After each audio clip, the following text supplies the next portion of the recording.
Good afternoon to all of you. So now let's get back to the subject now. So unit 4, as we discussed, is about crew management. So far in the morning we were discussing about commercial management, how the technical management is done, how important it is. Now let's come back to crew management. So as I said in the morning, the real core capital of ship management company is its people. So without people, without the human beings in it, the ship is dead. So people are the ones, the crew are the ones who give life for the shipping business or the ship. Okay. So its system, its corporate leadership, and its marketing image, everything is people. It's all about crew. So probably in that order of merit, if you see, the importance of crew management need not overemphasize. The primary objective is provision of well-trained and suitably experienced crew of nationality required by the ship owner to a vessel to ensure a safe and efficient operation according to the international regulations. Okay.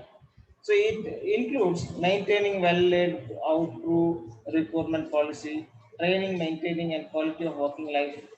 Safety and security is a prime concern of the crew. Adherence to the international conventions, IMO, ILO, SOLAS, will further boost the morale of the crew.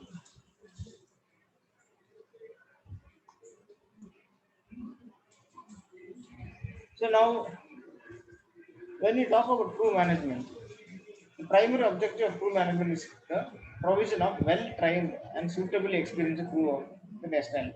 Okay, so the well-trained crew means your job is that easy.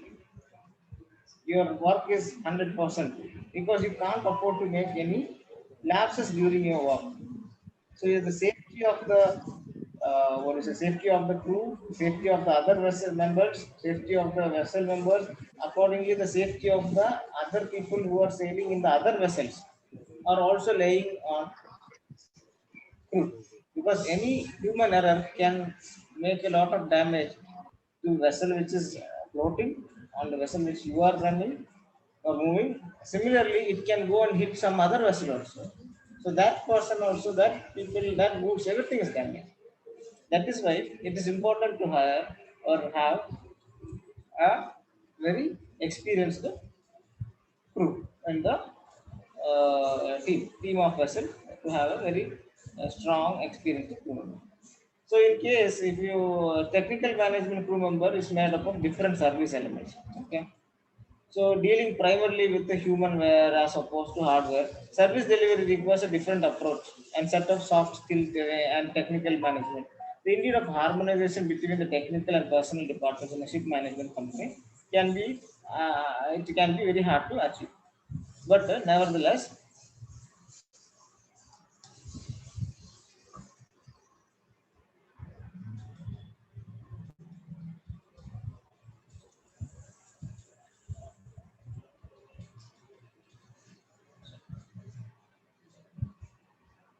so nevertheless, the essential if it overall product delivered to the client is to be an acceptable standard. So overall, it has to be an acceptable standard.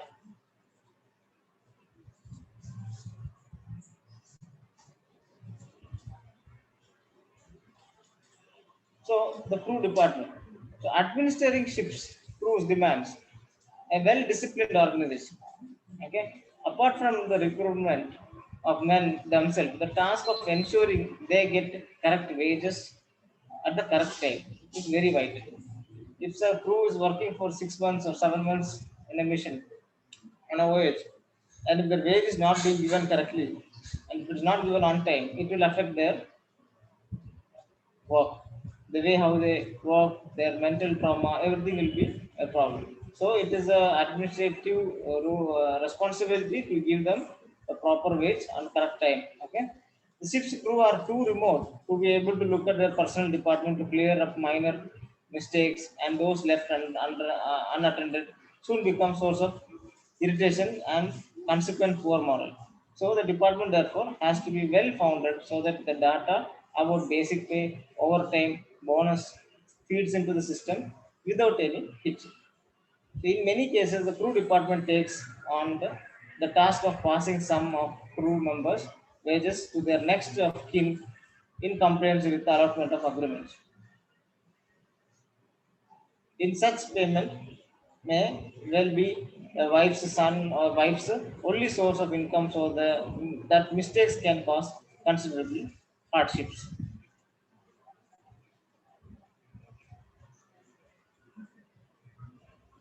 Now the crew. After crew management, let's see the crew. So a ship without a crew is simply a large, expensive metal assembly.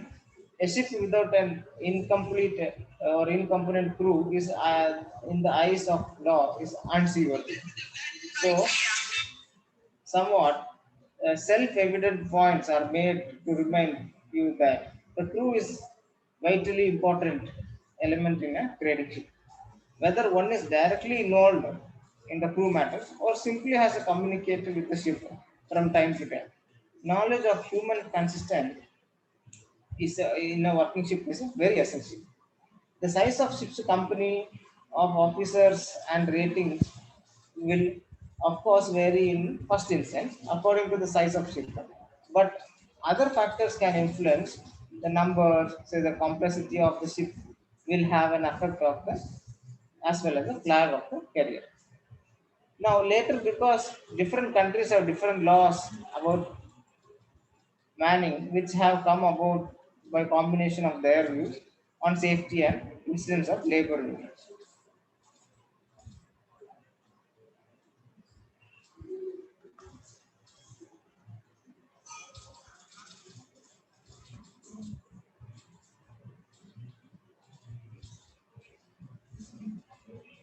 So regardless the size or however the basic pattern common to all ships, in that there must be first a master, the ship's captain, the man in overall in charge. Okay, the head of the ship is the master. We call him the captain. Assisting him will be the first officer, who will be traditional range of very important duties of his own as well as being the captain's deputy. Many things will be the second, third, fourth mate, etc. The number being dictated by the ship size, but minimum will always have to be enough to have at least one suitably qualified navigating officer on watch at all times. Apart from this, one suitable navigation officer will be always there present in the vessel. Operating as a separate department are the engineers presided over by the chief engineer. So his complement to officers will not only be dictated by the size and national agreement, but also by the sophistication of the engine room. So the modern ships nowadays are so carefully monitored by electronic devices that the chief engineer can work normal hours and lock up the engine room at night. So he doesn't have to be there present always, because the modern ships are all electronic devices and which is monitored carefully.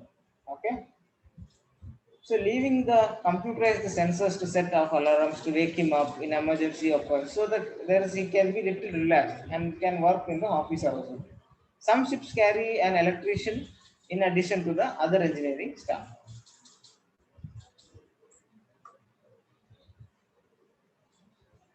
So manning regulations, international conventions, and STCW and so on. So let's discuss about that.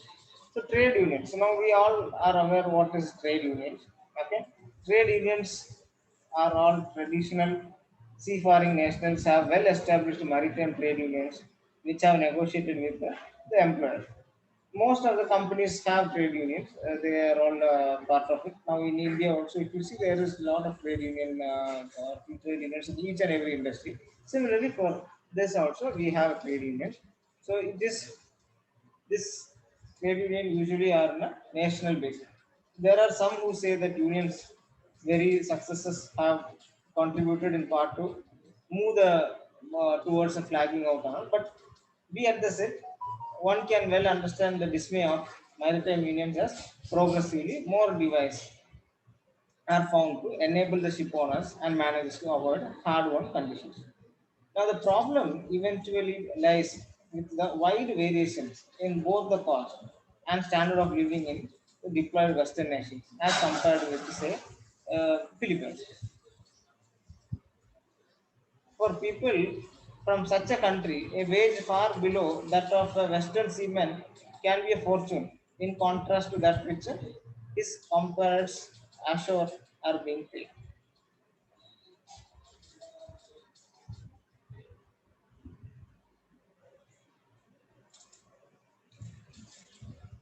Now let's discuss crew management companies. Who are these crew management companies and who are these crewing agencies? So this sort of situation has been paralyzed in many parts of the world. An industry which has burgeoned as a result has been that of crew agencies. These companies are set up to specialize in that one aspect of ship management and whose contract with ship owners undertake to maintain a suitable crew on board at all times. It is not even unusual for ship managers themselves to subcontract their crewing to one of these agencies. So this agency's responsibility is to So, ensure so Karan, that all of these agencies are responsibility to take care of their crewing agencies.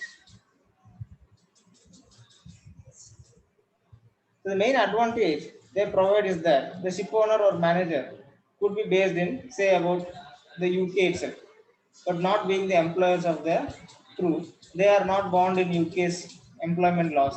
So, in addition of course, these agencies are able to offer economy of scale as many of them are crewing far many more ships than any of one owner. Maritime training establishment and maritime training administration. Crew training. So this is subject to worthy of a whole book itself. Okay. So one of the most critical areas in the success of any company is crew training. We have already seen how the regulatory framework in the ship managers work has gone through recent periods. There is a lot of developments in it. We also touched some of the results, lack of training in the development world and low standards of training, which can create a lot of safety issues in the vessel also.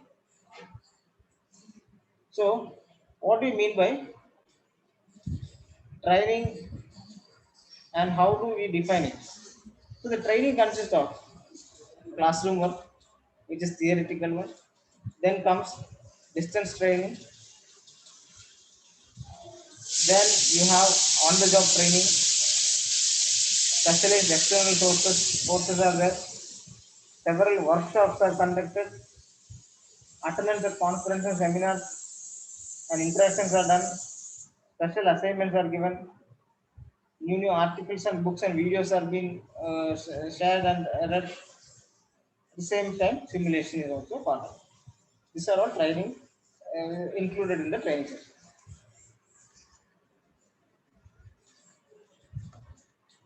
So, in order for the training to be successful, it must at least have three things. Firstly, it must have an objective.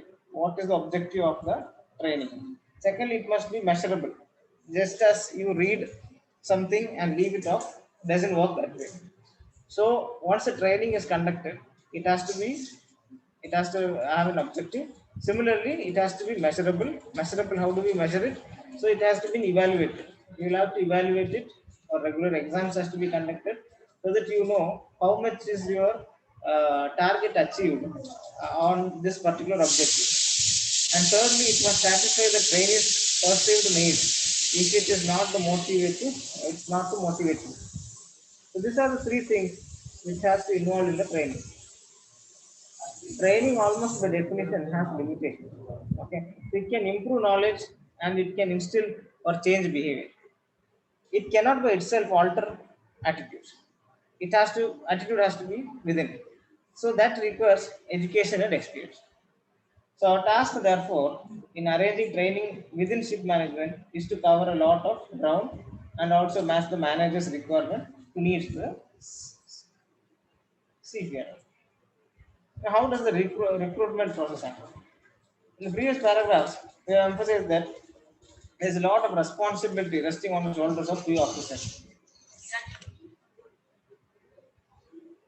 So consider the many millions of dollars capital represented by the ship itself, plus more millions of cargo the ship is carrying. Now compare that with the same investment assets where decisions are usually made by board of directors, assisted by several layers of management, each carrying its own share of responsibility. So in a ship, the officer on the bridge can be faced with a few minutes in which to make his decisions with no time to seek anyone else's advice. So that is the responsibility of him that he will have to carry on when he's on duty. So next we will get into Unit 5, Ship Management Practice.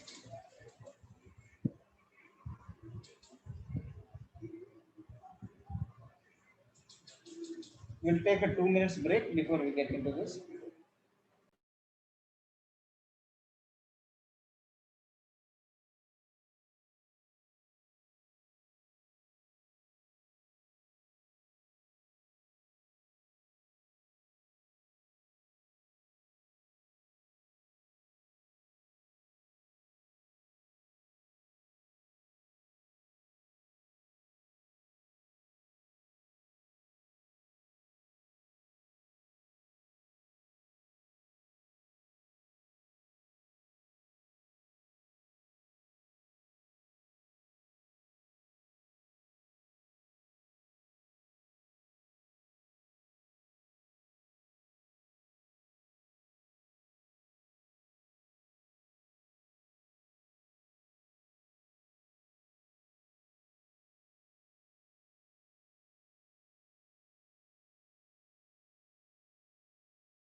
So next unit is ship management practice. So what is the best way or what is the safest way to handle ship management? Say, for example, the quality and the safety operation, commercial operation, technical management. So how are all this being managed overall is the best practice of it. So that is ship management practice. So in this we will discuss about how this business model or tool of ship managers are being used to their best business smarter way and safer way, and how greener way can the best ship management practice be used. So there are many shipman clauses that which very often keep changing, which will we keep updating. The shipman clauses gives us the idea of a new study that how efficiently we can undergo the ship management practice. So if we look at the relationship between the ship owner and the ship manager that has been brought into sharper focus in recent years. As the ship manager has been forced to become more of an accountable for his action.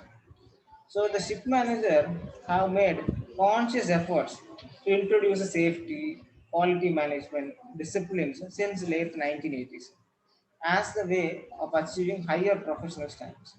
So this chapter here will analyze the various processes as I said of Shipman 98. Now there is Shipman 20 also, and the concept of quality management system based on ISMA and safety system based on ISM 4.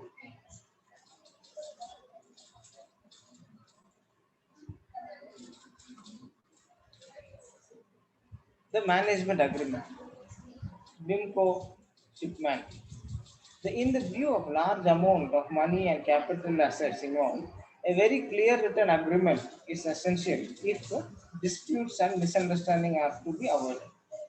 Each management agreement is probably unique, but Baltic and International Maritime Council (BIMCO) has compiled a printed standard ship management acknowledgement known as Shipman 98, which even if it is not used in its entity, provides a first class checklist of all the matters that should be considered in making such a contract.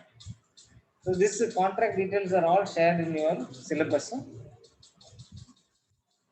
Now the contract drafted by BIMCO in 1998 is now widely used. In particular, it has been almost universally adopted in the Japanese market, the strongest new ship management market of the past decade. Now, the shipman comes in two parts. Part one is in BIMCO's preferred box layout, in which can be inserted the name and place of business of the owners and managers, and the time and the date of commencement of agreement as well as the intended termination. The annual lump sum management fee and the sum agreed in respect of redundancy cost.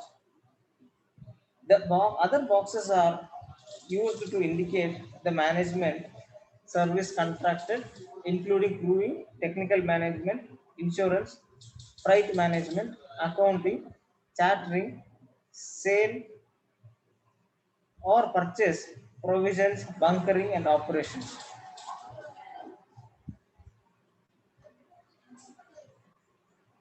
The clause also contains the essential agency provision providing that the manager shall carry out designated functions as agents for and on behalf of the owners.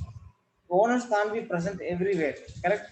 So they will be carrying out designated function as agents for and on behalf of the owners, while giving necessary general right to take such actions as managers may, from time to time, in their absolute discretion, consider to be necessary to enable them to perform this agreement.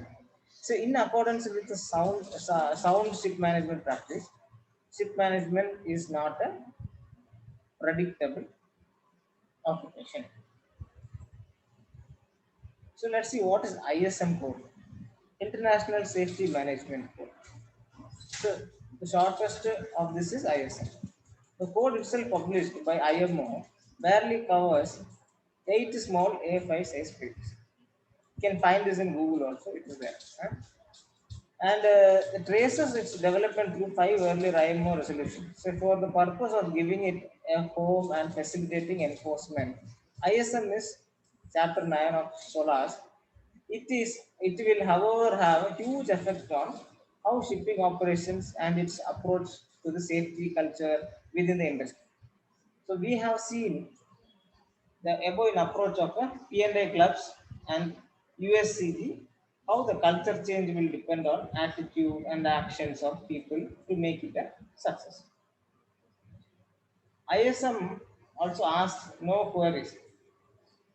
Everyone in industry to take part in the creation of the culture of self-regulation of safety, where regulation goes beyond mere rules and regulations and requires the important actions of safety management system. So this SMS is safety management system, not the SMS what we are reading nowadays in social media. So here for us, SMS is safety management system. Yeah, not sanitizer, mask, and soap and soap. Please note that. Okay. So each company and each individual become responsible for actions to be taken to improve the safety. All have their own responsibility. It is not that somebody can shy away from one's responsibility. Okay. So this means that companies must develop specific system for the company as a whole and for each individual operating unit, ships and shore offices. Okay. So, known as International Safety Management Code (ISM) is one of the aforementioned required regulations in the maritime industry. Say from the year 1994, it has been a very vital component of SOLAS convention. We discussed what SOLAS convention. It is safety of life at sea. So it was in this year that this code was formally adopted and integrated as a part of SOLAS convention.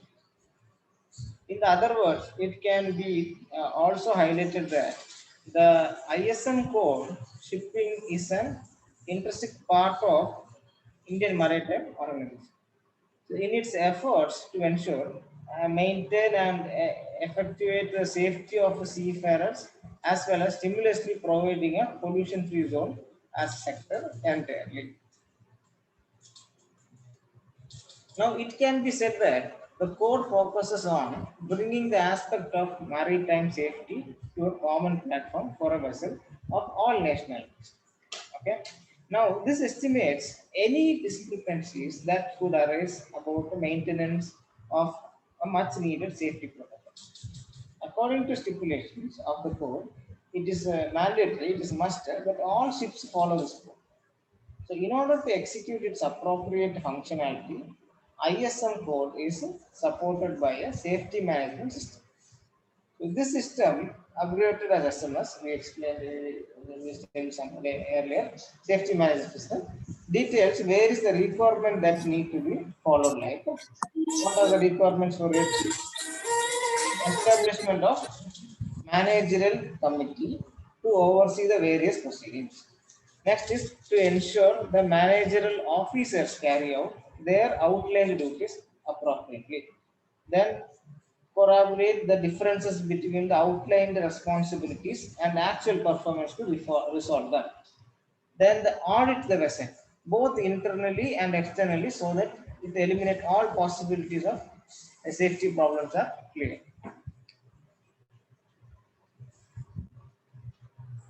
So the shipping industry faces several structural problems with regard to the drafting, implementing, enforcement regulations. So consequently, the ISM code suffers equally and the same respects more. So it is qualitatively regulations as opposed to quantity. Now the flaws associated with the code and its implementations. Let's see what are the flaws associated with the code and its implementations are. The IMO implementation will be very slow. That is one of the drawbacks of it. So there is a sense in which they are targeting of developed countries, the large ships, and especially hazardous sectors like passenger and gas vessels as priority code adherence is not actually tackling the real substandard end of the field. The IMO code sets a plateau standard does not help to direct money and enthusiasm into a quality development. Okay. Then each flag each flag state appoints its own audit body, and consequently, the scope of wide variations in the interpretation of the standard of audits is ever present. So, further, a few auditors to be appointed will actually be true auditors.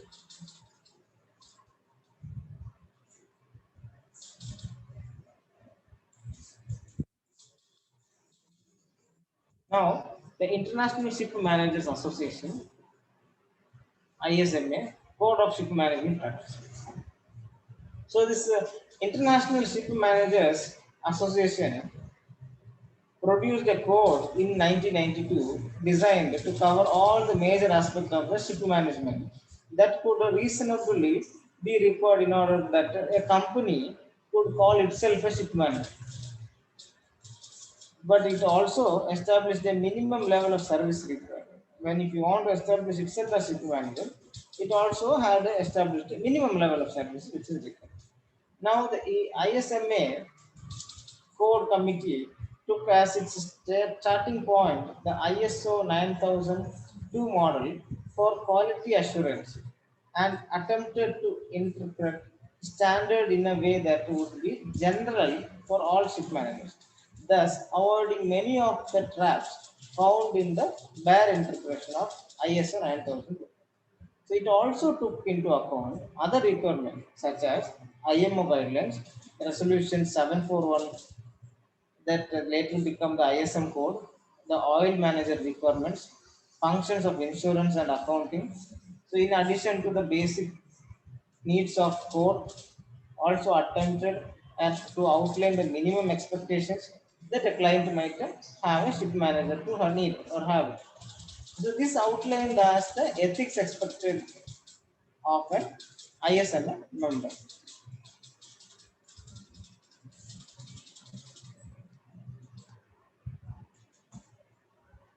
So this International Safety Management Code (ISM) for sea operation of ships and for pollution prevention, as adopted by Assembly, as may be amended by the organization. They can amend it also.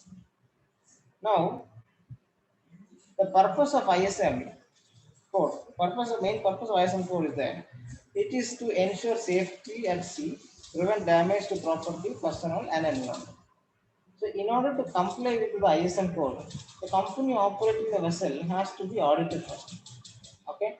After they submit their safety management system, their manual, and approved by flag administration or recognized organization, once a company is audited, then the document of the compliance will be issued. The validity of the doc is 5 years.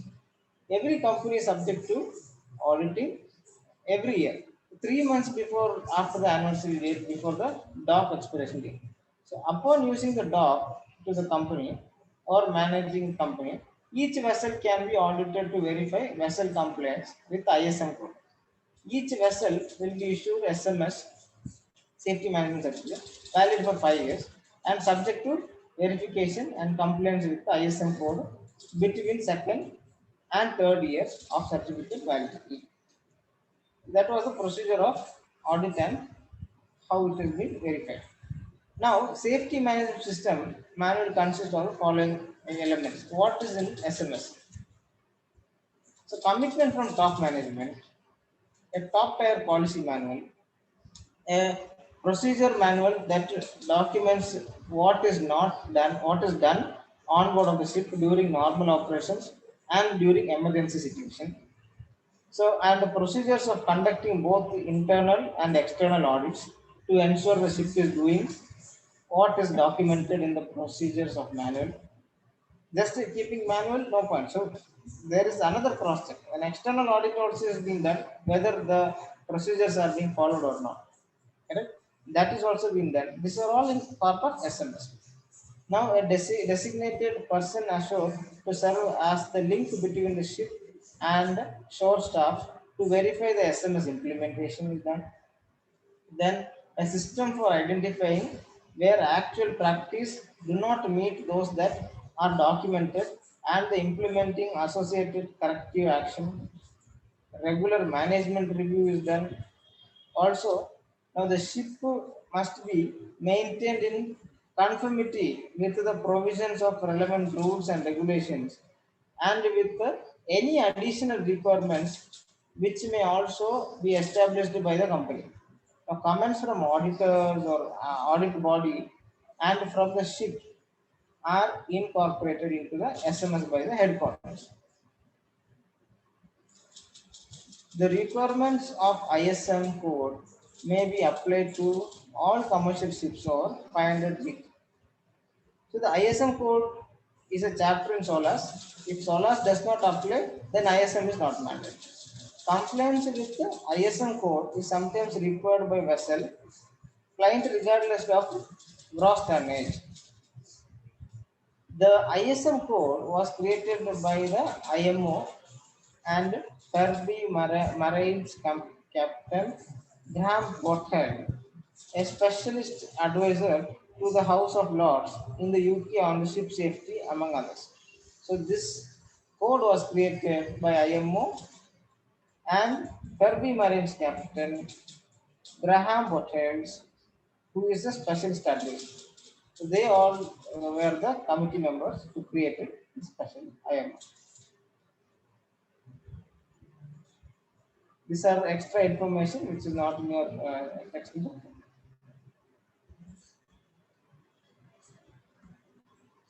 So now when ISMA was launched, it was intended to be an industry association for ship managers and operators.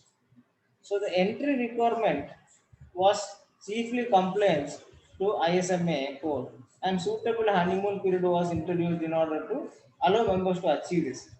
But what happened? Consequently, the substantial number of ship managers signed up in join ISMA. So the reasons for campaigns joining ISMA were very varied. So they ranged from genuine interest in complying with the code and contributing to a body which could represent the industry to companies, which wanted to find out what it was all about and it's sure to be sure that they would not miss out any competitive advantage occurring from membership.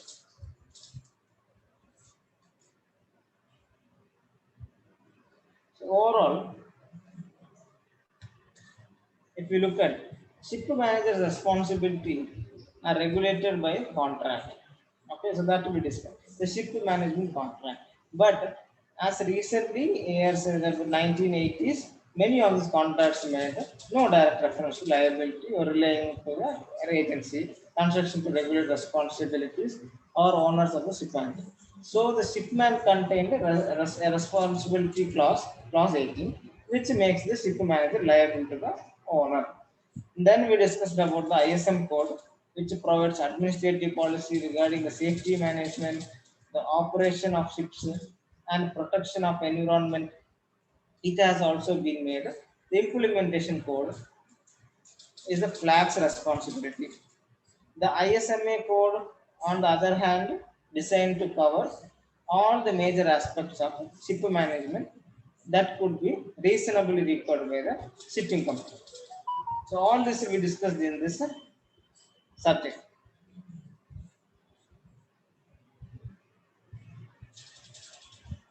So here we would conclude the subject. Now we have covered 5 units today. I know it was very fast, but these are very simple in nature because you can compare these points with any of the companies or normal companies. If any company wants to run a business, a logistic company has to run a business. What are the basic practices they do? What are the basic departments they have? And what are the nature of business they do and how is the responsibility of each department covering each other's business responsibility to ensure the company or the shipping company or the agencies run in a very profitable way in accordance to the nature, in accordance to the environmental process, in accordance to the rules and regulations of IMOs, and how responsibly is the shipping company liable to relying on or addressing the regulations or authorities are being discussed in the subject. So hereby we will conclude this topic here. So if you have any doubts, you can ask.